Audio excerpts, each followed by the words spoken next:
guys, it's Tim, and this is Wrestling Unlimited, as it's Friday, and tonight was Friday Night Smackdown. As far as tonight's Friday Night Smackdown does go, I honestly thought that most of the show was okay. I thought it started off really good. I liked the Logan Paul segment announcement, talk about KSI and his taking of the RKO. KSI took that RKO so good. Like, wow. Then we just had stuff, like legit, just had stuff on the show. And then I'm going to be honest, I didn't really care for the Rock, Roman, Seth, and Cody spot at the end. I thought it really felt dragged out. It felt like they were all just saying things to say things that we already knew. And like the way Cody was talking at first, he was like talking in a way to drag it out. And then the Rock yelling, shut up. And then Roman jumping in, and then Seth jumping in, and then Rock again jumping back. Not the best. I didn't think this was the best episode of SmackDown. I thought it was a good episode of SmackDown. It was all right. I don't even know if I can go good, because I felt like the majority of this show was just there. It was just there, if I'm going to be 100% completely honest. So, yeah, not the greatest of shows. That slap that Cody gave Rock at the end was a weak-ass, punk-ass, bitch-ass slap. I'm going to say it right now. And, I mean, I'm excited to see where this all goes. But this segment at the end of SmackDown tonight, had an awkward way it ended. It just seemed like more was supposed to happen, and it just was done. We'll talk about that. But it didn't do anything to further hype me up for this match. It didn't do anything to make me go, oh, that's what this is going for. Oh, that's where what they're doing. Like, I feel like now it's just like, how many more weeks? And not in a bad way of, oh, I'm tired of this already. That's not what I mean. But it's like they've done everything I feel like they can to hype this up. They've done everything I feel like they can to get us invested. And now it's going to happen. They can't really do much more to hype us up for the match or matches, if I'm going to be honest. And so it's more of just like, okay, now they're just biding their time because they started kicking this stuff off way early.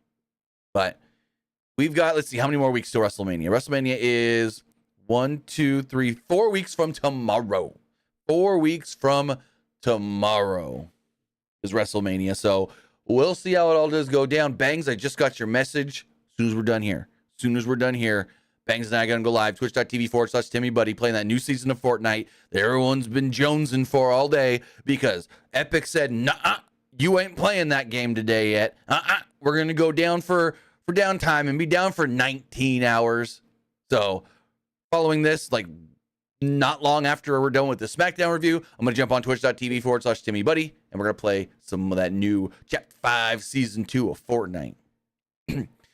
May have John on with us too. Not sure. He said he might jump in with us, but Banks said he's good to go. So as soon as we're down here playing SmackDown or talking SmackDown, we're going to be playing some Fortnite. But with that, I want to say thank you for joining me here. Twitch.tv/PWU Unlimited, YouTube.com/Pro Wrestling Unlimited, and podcast services all around the globe like Stitcher, Spotify, Google Pod, Apple Pod, Anchor, iHeartRadio, and so much more.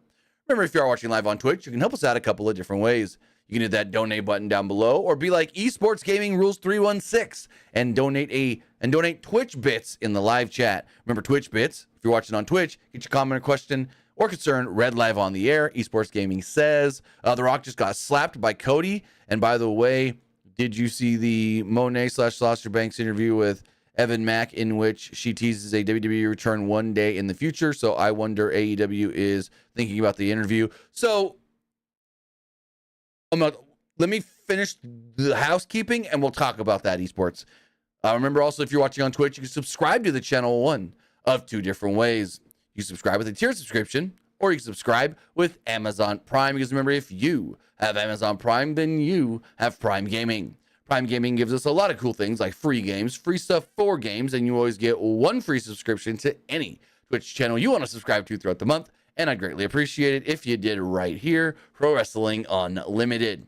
Also, remember to head over to YouTube and do a couple things for us over there. Hit that subscribe button. That way you know when we post new videos. That way you know when we go live. And that way you know when we post to the community tab. Also, hit that join button to become a channel member. Great way to support the channel. And if you're watching on YouTube and you want to get your comment, question, or concern read live on the air, donate a super chat. And that is the best way to make sure we see your question. Also, remember to head over to the Epic Game Store. As I just alluded to, the new season of Fortnite is out. It is also on the tip of my tongue. Myths and what's the new season called? Hold on. It is called Myths and Mortals. Myths and Mortals. It looks like it's going to be centered around Greek gods. So the new season is out. You're going to want to get that battle pass. And when you do, use this code right here, PWU Unlimited at checkout. You'll be supporting us at no extra cost. Remember, if you're getting the new battle pass for Fortnite tonight or this weekend or whenever, use this code right here, PWU Unlimited for all Epic Games and Epic Game Store purchases. Maybe you're getting something else. Maybe you're claiming the new free game, which is Astro Duel 2. Maybe you're getting stuff for Rocket League and their new Aqua Under the Sea season. Maybe you're getting GTA Online. Maybe you're getting Expeditions of Mud Runner. Again, use this code right here, PWU Unlimited at checkout. Now, as far as esports question about, did I see the Mercedes Moné interview? Yes. And she said in the interview that one day she will return to WWE, that one day she will probably be back there because she has unfinished business. He asked, could AEW, what do you think AEW thinks of that? What do you think AEW thinks of her saying that she will eventually go back to WWE? I don't think Tony Khan thinks anything of it. To be completely honest, I think Tony Khan just thinks, I got her right now. You guys wanted her back and she's coming to me. That's what Tony Khan's probably thinking. Will she eventually go back to WWE? Maybe. Eventually everybody goes back to WWE. I mean, Sting eventually was in WWE 2015. Sting was in WWE. And I don't think Sting goes back there now, but he did his one run. Do I think other people are going to go back to WWE eventually? Yeah, I'm going to say it right now. I think before his career is over, or even after his career is over in the ring, I think Jon Moxley appears in WWE again in the future. I do. Someone who has said that he's done with WWE and this and that, and he didn't like his time there that much. I think even somebody like that, a Jon Moxley, a Chris Jericho, goes back to WWE at least for one more run or one more match or one more something. So I think it's inevitable that she goes back. So that's what I'm thinking. Tony don't care because he's just under the impression of, we got her right now. That's all that matters. Instead of the, she goes back there once she's done in the ring and does like one last match. Maybe right before she retires, she wants to go have one more match with Bayley. One more hurrah with Charlotte Flair. Who knows? But I don't think he thinks anything of it, to be honest. Because I think Tony Khan just thinks of in the now and what he's got right now. And that's how the number two should be thinking. Number one should be thinking, this is what I want to do for the future. Number two should also be thinking about the future, but number two should also be thinking, what can I do right now to try and surpass number one, become the new number one? He shouldn't be thinking, I got Mercedes, I'm going to keep her till she retires. Maybe. But you also want to be thinking, what can I be doing right now to potentially make my promotion the new number one? We're number two to WWE. We got close at one point to passing them as the number one, but then they got hot and we took a step back. So that's what Tony needs to focus on right now. What can he be doing in the moment? Then if that in the moment turns into we become number one, then you focus on stability. Then you focus on what can we do to remain number one? We did what we had to do in the moment, in the now, to get to number one. Now we focus on stability, moving forward, staying number one. He shouldn't be too much focused on 5-10 years down the road right now. No, he should be focused on the next 1, 2, 3 years trying to surpass WWE. That's just my opinion. I could be wrong on that, and others might think differently, but that's my opinion. Tony needs to be thinking of in the now. Try and either get at least closer to WWE or surpass WWE. And he's got a rough road ahead. WWE had 13,388 people in the building tonight in Dallas, Texas. On Wednesday, they had about 5,000 people maybe in Duluth, Georgia. And last night for the Collision tapings, they had maybe right around 2,000 people, if not less than 2,000. So, yeah. And I'm just going to say it because I say it all the time. I don't think Mercedes is making that big of a splash. I don't think Mercedes is going to be that huge draw that they think she's going to be, or at least that people do think she's going to be. I think she's got a loyal fan base, but she's got a loyal fan base. I'm not saying that the entire fan base in pro wrestling is loyal to her. I'm saying people that like Sasha Banks and Mercedes Moné, whatever you want to call her, like Sasha Banks and Mercedes Moné. Whatever she does, they will follow her there. But that is only a small percentage of the wrestling community, the IWC, YWC, the internet wrestling community. That is not 90% of the fan base. That is not 80% of the fan base. That is more maybe 10% of the fan base, 15% of the fan base that follows her so loyally. To be completely honest, I commend WWE for being like, oh, we're going to offer you this. You're going to counter offer for more? Yeah, we're good. I commend them for doing that and not being like, no, we're going to give you whatever we can so you don't go to AEW. They don't need to be worrying about that right now. They need to worry about what they got and what they can get. If they can't get her, they can't get Will Ospreay, they can't get Okada, don't worry about that. Worry about what you can get, like Julia later this year. You're getting Tamatonga. Getting other people. Maybe they're not going to make as big of a splash. Maybe Mercedes is bigger than Julia, bigger than Tamatonga at first. But it doesn't matter. Because WWE doesn't need to focus on what they can't get. They need to focus on what they have and what they can get. What AEW needs to do is do everything they can to get people. Mercedes at once told Tony Khan no. She didn't like the offer. Went to WWE, didn't like that offer, went back to Tony Khan, and he gave her what she wanted, apparently. Or at least enough. So what do I think Tony Khan thinks of her talking about WWE in that interview? Nothing. Because he's thinking of the now and not 5, 6, 7, 8, 10 years later. Because who knows when she goes back to WWE? She says she's got unfinished business. But that could be... Sasha's how old? Mercedes is how old? 32? 34? Mercedes Moné is 32 years old. She's 32.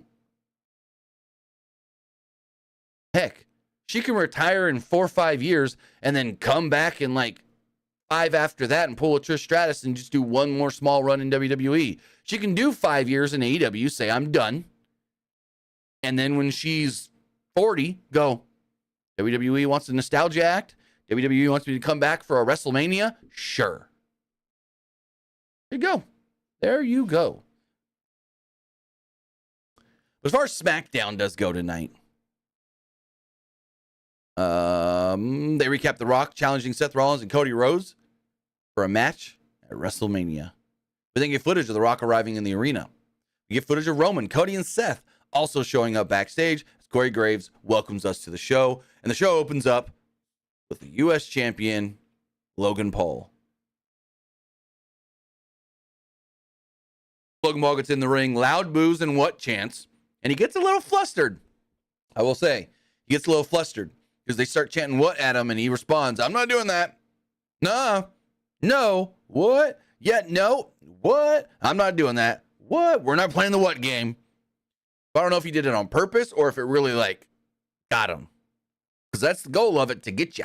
And it seemed like it may have got him tonight. Paul boasted about his many feats in WWE. He also talked about how Dallas was the first place where he actually wrestled for WWE at WrestleMania 38. He then took credit for all of WWE's success as of late, saying that it all came after he debuted at WrestleMania 38, that all of the success that WWE has been having is because of him. He then said, now I got another announcement. Another big moment for WWE business-wise. He then takes a step back. They pull the canvas on the ring. Excuse me. They pull the canvas on the ring to reveal a Prime logo. And smack dab center down in the ring. And he says, Prime is the first ever center ring sponsor of WWE. He states that this will kick off at WrestleMania and be a thing for every premium live event PLE going forward. So, WrestleMania, Backlash, Money in the Bank, and so forth, every PLE now will have the Prime Bottle logo centered in the ring. Now, I've already seen the decisiveness on social media. Some fans are like, whatever. And some fans are like, no, it's an eyesore. It's distracting. I don't like it, da-da-da. Well, that's what Vince used to think. You put logos on the canvas and it's distracting. You put logos on the canvas and then people are going to be looking at your logos instead of your wrestlers. Well, look at the UFC.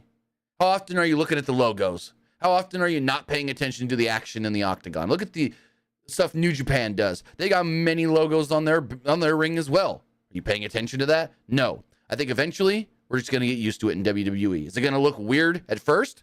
Yes. But are we going to get used to it? More than likely. Now, it's going to take longer than normal to get used to it. Like with UFC, it's been a thing since forever. So it's just, we're used to it with every show. With WWE, it's going to be a little harder, I think, for the fans to get used to it when you watch Raw, you watch NXT, you watch Smackdown, no logo on the mat. But then you watch the pay-per-view and you go, oh, there's that logo. So I think that's going to be the thing where it's not all the time. And so you're going to be like, oh, okay, no logo. It looks better. And then all of a sudden it's there and it's like, it sticks out because it's not there all the time. When it's there all the time and it's just the norm, that's when you get used to it. But when it's only there once a month, that's when it kind of stands out. And that's my only issue with it. I don't care either way. I think, cool. If Nick Khan could bring more money to this company, because that's what his job is to do, is to make this company as profitable as possible, well, then there you go. Paul then said that I didn't start Prime alone. I've got a partner in Prime, and that's KSI. Fans boo, and KSI comes to the ring. Paul then said, time to go viral or something like that, and he asked the cameraman, his cameraman, to jump up on the apron to take a picture of him and KSI, when all of a sudden the music of Randy Orton would hit. Randy Orton's music plays, and he and KSI are looking up the ramp to no Randy Orton. Randy then slithers out from under the ring, jumps in the ring, and grabs them both. Logan turns around. Randy tries to go for the RKO. Gets away. Logan scampers off. KSI, though, not as lucky. So KSI is standing in the ring, and Logan's like, don't turn around. Don't turn around. Don't turn around. But Randy grabs him and turns him himself, grabs him, hits him with the RKO. And oh my God. Freaking KSI took this RKO perfect. I don't think you can take an RKO better than KSI did. He fully let his body go. He let Randy just take him down. And he a flat bump straight on the mat. I don't know if they practiced or how often or how much they practiced, but he took a perfect RKO. Randy did his job, pulling him in and hitting it, and KSI was just like, my body is yours. I'm going down. We've seen guys take like RKOs and stunners and try to put their hands down a little bit so their face doesn't really hit. Try to put their elbows and forearms down, maybe their knees or whatever. They don't really fully take it. KSI was like, if I'm going to do this, I'm going to do this right. And he just, boom. So kudos to KSI for taking a perfect RKO. Randy Orton then grabbed a bottle of Prime that KSI had brought into the ring, gave it a drink, and said, hey, this is damn good. And then dumped it on KSI's balls. I thought this was a fun opener with a great announcement by WWE. They then showed Triple H opening a briefcase that said YouTube on it. WWE has become the 10th YouTube channel ever to get the the Ruby play button. They got 100 million subscribers on YouTube, so YouTube has awarded them with an award. Really, really cool. I love Triple H saying, you know, this is something special when there are only 10 in existence. You know, and there you go. So Randy Orton stayed in the ring because he's got a match. Him and Kevin Owens against Austin Theory and Grayson Waller. We come back from a break. Waller and Theory did not get an entrance for TV. They were at ringside as Kevin Owens was halfway through his entrance when we came back from that break. Owens and Theory started things off as Owens took down Theory and taunted him. Fought back for a bit, but Owens got the better of him. Waller then tagged in as Owens brought Orton into the match with a tag. Orton was in firm control, trapping Waller in the corner with a 10-punch combination. Waller then took advantage of Theory's distraction and caught Orton off guard. The match then went to a break with a duo of Theory and Waller actually in control. Back from the break, Theory and Waller continued control over Kevin Owens in their corner. There's a double suplex by the duo, followed by sending Owens to the floor. Waller then mocked Orton's taunt, which gave Owens the opportunity to hit the hot tag on Randy Orton, and it was like, oh no, you shouldn't have done that. Orton was able to hit his signature offense on Waller, but then Theory caught him in the ropes. There's a cannonball attempt by Owens to Theory on the outside. Orton got Waller with the rope-assisted DDT. Or as Michael Cole would say, vintage Randy Orton. Theory then tried to distract Orton, and Waller got a near fall with a roll-up. Theory and Waller had Orton cornered, but Owens took Waller out with a stunner. Owens lifted Theory up, and Orton finished him off with an RKO for the victory. So there we go. Randy Orton and Kevin Owens pick up the win. Post-match, Logan Paul would jump in and try to attack both men. He brandished the brass knuckles in his hands, and Orton took the knuckles from Paul and then tried to hit him with them. Paul dodged, though, causing Owens... Wait, I wrote this weird. Owens took the knuckles from Paul. Owens then almost hit Orton. Owens stopped at the last second. Owens and Orton fist bumped afterwards as Paul retreated with Waller and Theory. So there we go. I don't know where this is leading to. Could be a triple threat. Could be a multi-man. Maybe give us a ladder match for the U.S. title. I don't know at all what they're going to do with Logan Paul. They've built up two challengers now, both Kevin Owens and Randy Orton. Even though Kevin Owens almost hit Randy tonight, Randy was cool with it because he knew it was an accident. And I go, wow, someone realizing an accident.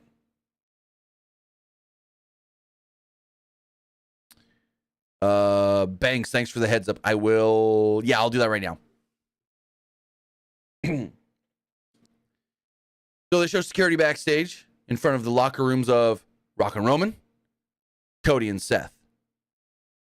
If you didn't see it on social media earlier today, Nick Aldis did post a video stating that, what's what I'm looking for?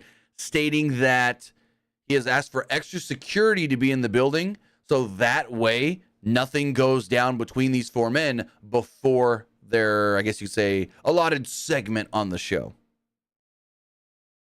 We then get the progressive match flow recap of Dakota Kai betraying Bayley last week, and then we get a Bayley interview segment. Bayley was interviewed by Kayla Braxton. She lamented about whether or not her former Damage Control friends were actually ever loyal to her. She said that Dakota manipulated her and used her. Bayley said that she was doing everything for the sake of Damage Control, and now it's backfiring, and she's all alone. Kayla asked Bayley what her plan is for WrestleMania. Bayley answered that she was going to adapt and do everything in her soul to stop Damage Control. Then we get a weird segment where I think Bianca's turning heel. Naomi's watching, and Bianca walks up. And Bianca goes, "Why are you watching Bayley's interview? What are you worried about her for?" And she's like, "I feel for her. Her friends turned on her." Bianca's like, "Yeah, and she deserves it. Look at everything she's done to others. Look at everything Damage Control under Bayley has done." And so basically, Naomi was like, "Man, when you think you trust somebody, you really can't." And Bianca is over here going, "Fuck that bitch and fuck her problems." Basically. So, I don't know where this is leading to, but it somewhat made me think Bianca could be turning heel eventually.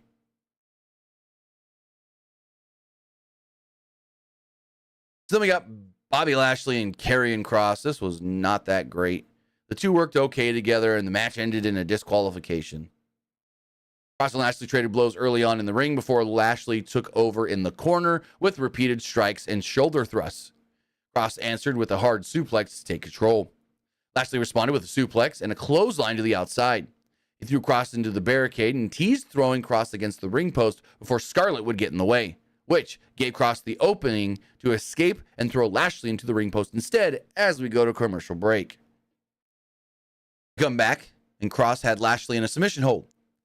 He continued to work over Lashley in the corner, then hitting a suplex for a 2. Cross sent Lashley out of the ring as the fight continued on the outside. Lashley then recovered and threw Cross into the ring post. Give me 1 second. I just got a message I need to respond to.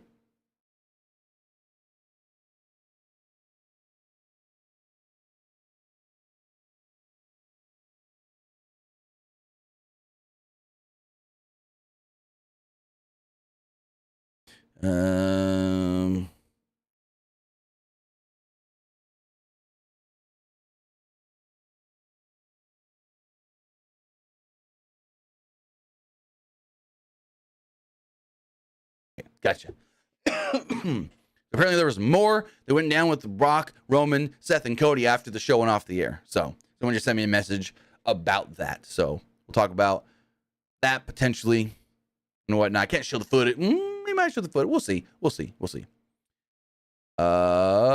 Thank you, Mighty Mouth, for the super sticker. Really do appreciate that. Back to the match. Lashley recovered and threw Cross into the ring post. Cross avoided a spear and hit a modified Death Valley driver for the close 2. Lashley tried to get the hurt lock on, but Cross escaped. He set up for the spear, and AOP would show up, attack Lashley, and cause the DQ. Street Profits would come out to even the odds as Angelo Dawkins and Montez Ford took down Occam and Razor. Scarlett then tried to save Cross from the hurt lock, but B-Fab would run her off as well. AOP eventually got into the ring, and they beat down Lashley. Cross finished things off with the final prayer, final testament, then left the ringside area, reveling in the destruction of Lashley and the Prophets. Cool. They tried to tell us, this is it. This is the final battle. And it's not. It's not. I think we're getting some sort of 6-man at the pay-per-view. Also, Mighty Mouse says, Bianca is giving me Drew McIntyre heel turn because that's how Drew felt about Jay. Honestly, I'm going to say it. Drew's is not a heel turn. I don't think Drew McIntyre is an actual heel. I think Drew McIntyre is still I think Drew McIntyre is what you call a tweener, an in-betweener, to where he's a babyface, but because he's speaking the truth and not giving a damn about people, he's not a full heel.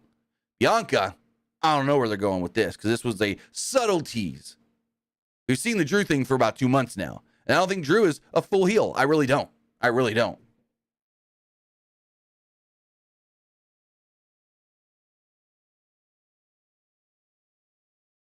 Wayne, I don't know. I didn't hear him say that. Wayne is saying that he said that Bobby Lashley was from Dallas, but Bobby's from Colorado Springs. Yeah. So I don't know. I didn't hear that. Could have made a mistake. I mean, if he said Bobby Lashley from Dallas, Texas, then yes, that was a mistake.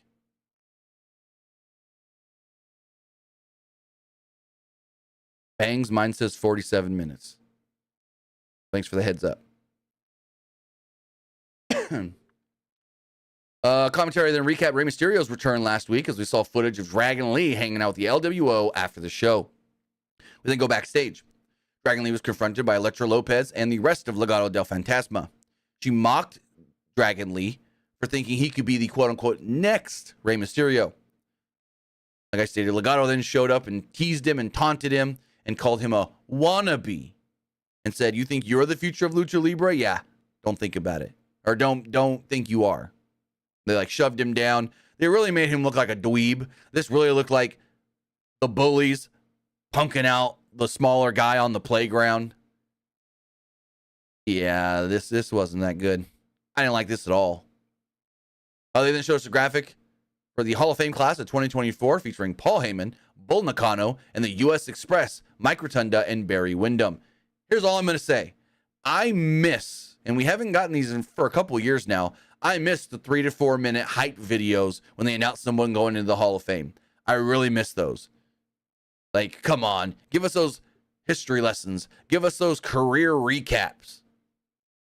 Tell us why these people are Hall of Famers. Not just be like, oh, we got some announcements this week, didn't we, Wade? Oh, Paul Heyman, Bull Nakano, and the U.S. Express, Mike Rotunda, and Barry Windham will be going into the Hall of Fame in 2024. Well, tell us why. Tell us who Bull Nakano is. Tell us who U.S. Express is. Everyone knows Paul Heyman is. He's on TV every week.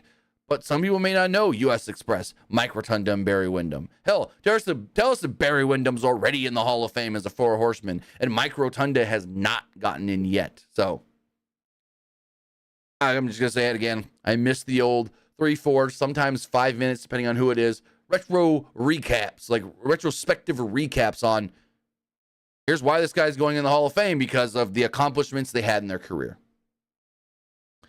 So as we move forward, you had Tiffany Stratton against Michin. I wasn't really sure about the crowd reaction for Tiffany during her entrance because like it sounded like the volume and the mixing of the audio was weird. So it's like I couldn't tell if they were cheering for her or if it was just like noise because it sounded noisy for some reason. But I couldn't tell if they were booing or cheering Tiffany. I think Wayne said he was there. Wayne, if you were there, if I read your earlier comment correctly, when Tiffany Stratton came out for her match against Michin, how'd the crowd react to her? Because I couldn't tell on television.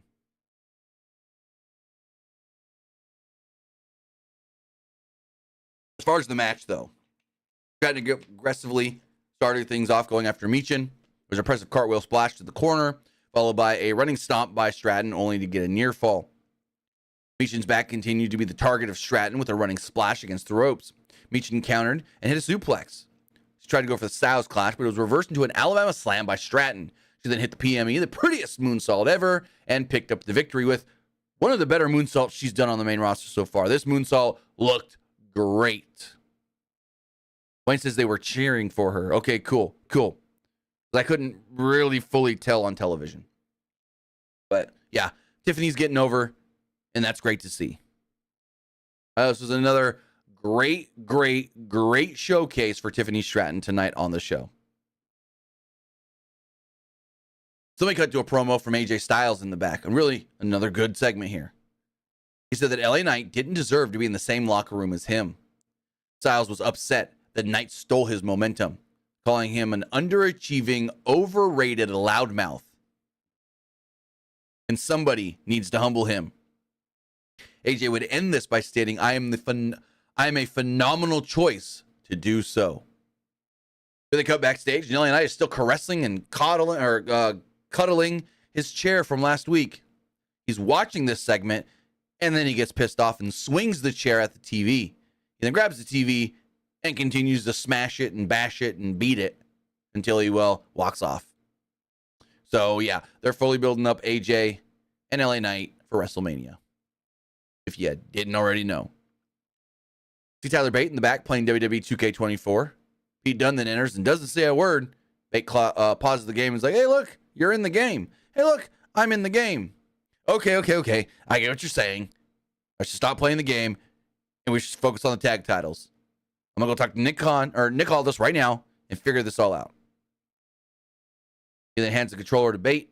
Bate takes the controller, unpauses the game, and looks like he's going to play as Tyler Bate goes to talk to Nick Aldis. So, yeah, awkward segment. Very awkward.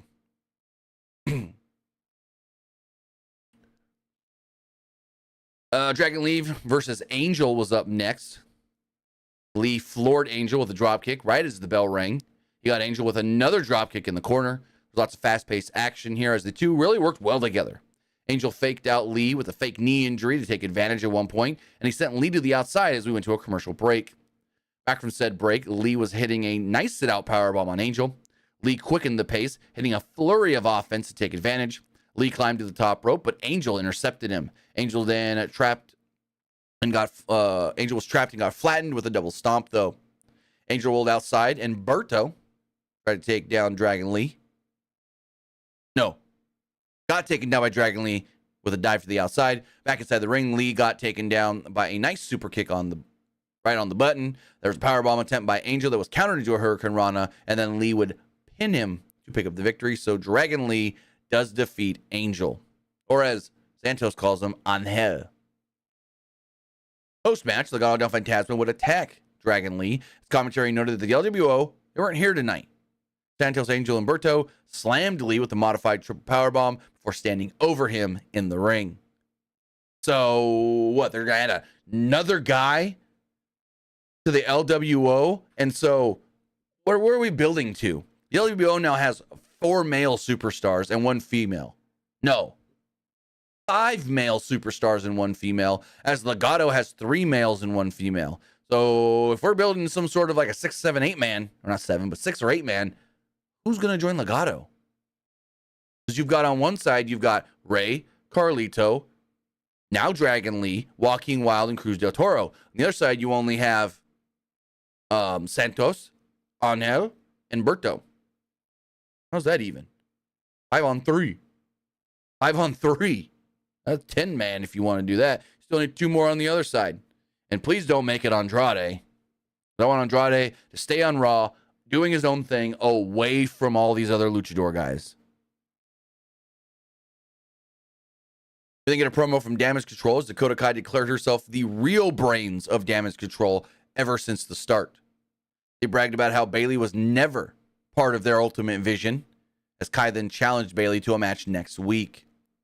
Backstage, Nick Aldis walks up to the locker room of Cody Rhodes and Seth Rollins. He peeks in there as he's going to tell them, hey, it's time for your segment. And then he goes, wait, where are they? They're what? And he slams the door and goes, we got to find them. And I'm like, oh no, Seth and Cody are missing. They scamper out some window or something. How'd they get away from the goddamn security? And the security don't say a word.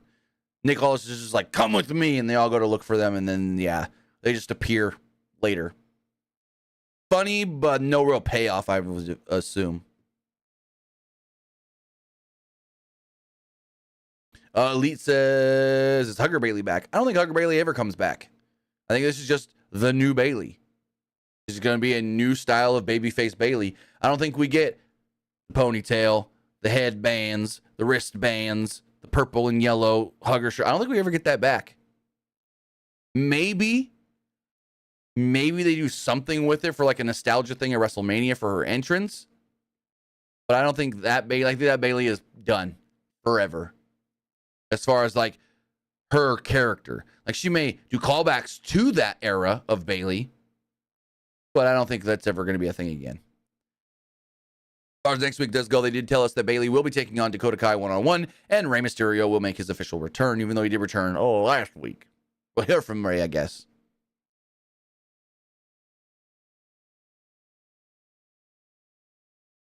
So then, Roman Reigns comes out. He's with Solo, Jimmy, and the Wise Man. Then the lights go out and you go, whoa, what's going on? And then you hear, if you smell... You see lightning on the screen on the Titantron. But The Rock, you see more lightning, is cooking. And then you see one big bolt, and Black Adam shows up. This is a super Black Adam inspired entrance. We're supposed to think that he shot down with the lightning from the skies. And there's The Rock. Super Black Adam inspired entrance here. So we get down into the ring. Roman says, acknowledge us. He says, Dallas, Texas, greatness stands before you now. Acknowledge us. And then we hear, doof, doof. Wrestling has more than one royal family. Cody's music hits, but Cody and Seth don't come out. Till eventually, we see them walking down the steps and coming out through the crowd. They slowly make their way down, and then we go to a commercial break with 15 minutes left in the show. Back from the break, Rhodes and Rollins were finally jumping the barricade and getting into the ring. The crowd began to sing Seth's song, and the four men just stared at each other and stared off into the building with 13,000 people watching. Rhodes took the mic and said that even with the bad blood, he was feeling lucky to stand in this ring, saying that they should all take this moment in with a sold-out crowd here in Dallas. He said that he heard The Rock's challenge and the stipulations attached to those to that massive tag team match. He asked if Rock actually has the authority to make this match after he acknowledged Roman Reigns as the tribal chief. He said, you making matches? Or can you make matches, or does he have to make the matches? Rhodes then was about to give his answer. He said, as far as the match does go, though, and then The Rock would interrupt and told him to shut up. Rock said that he acknowledged Roman Reigns as the tribal chief because, well, that's what family does, before repeating the stipulations of the tag match at WrestleMania. If Rhodes and Rollins wins, it's the undisputed Universal Championship match with no bloodline at all. But if Rock and Roman win, well, it's bloodline rules and anything goes. Crowd then starts chanting diarrhea at The Rock because, Seth called him Diarrhea Dwayne. Rollins then shouted at The Rock, "Shut the hell up." He said The Rock had his time and that he can't have theirs before officially accepting the challenge. Roman then laughs, looks at Cody and says, "You're gonna let this man speak for you?" He would then go on, call Seth a cross-dresser. And apparently that line offended many people online. But it plays into what he said in the past. He said, "Seth, this guy looks like he wears his wife's clothes." So calling Seth a cross-dresser, well, he just played into that. Like, okay. Rock said they will do everything in their power to stop Rhodes from winning the championship at WrestleMania and make sure that he will never get a championship opportunity again. Roman then says, if you fail, you're never getting another shot. Rock continues on his tirade, declaring that that of the 3 kids of the Dusty Rhodes dynasty was a mistake. He's like, "You're the youngest of 3, right?" And Cody's like, "Yeah." He goes, "And your siblings are 20 years older than you?" And he tries to say something. The Rock cuts him off and goes, "Well, you're nothing more than a mistake." Now here's where Rock was wrong. I think, how old's Dustin? Because Teal is only 3 years older than him. Dustin is 54. Cody is 38, 16 years older. Teal, only 3 years older. So, yeah. But I think there's more than just them. I really do.